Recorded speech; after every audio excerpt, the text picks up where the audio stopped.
Alright, y'all. Back with Cooking with Crystal Erica. It's Monday, October the 4th. We're going to make our own little made-up dinner tonight. We're going to do a Panko crusted thin sliced chicken breast. We're going to make a homemade mushroom Alfredo with some Parmesan cheese and fresh mushrooms and cream of mushroom soup. We're going to put that over top of some pastaroni angel hair pasta. And we're going to steam some broccoli. Got some fresh parsley, some herbs. Here we go.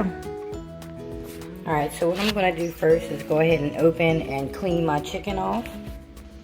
Alright, chicken is out and cleaned and rinsed off. I'm going to get a paper towel and pat it dry to get that excess water and juice out my bowl. And then we're going to go ahead and season. Go in. Soak up all that extra juice.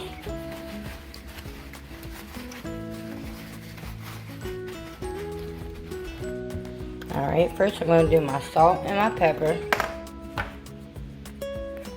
That's for one side, so we're always going to double season. We do one side and then flip the chicken and do it again. So that's my salt and pepper.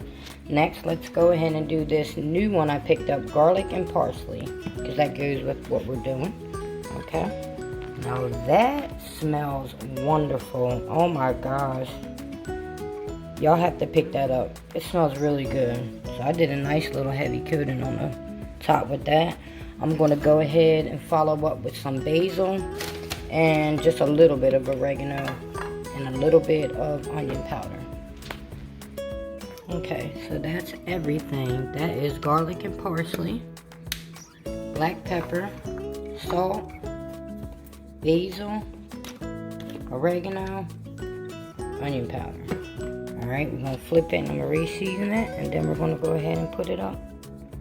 Alright, and see, we have our seasoned chicken breasts. We're going to go ahead and wrap them up and put them in the refrigerator and let them marinate for about an hour. And then we're going to coat them with some panko crumbs and we're going to bake them.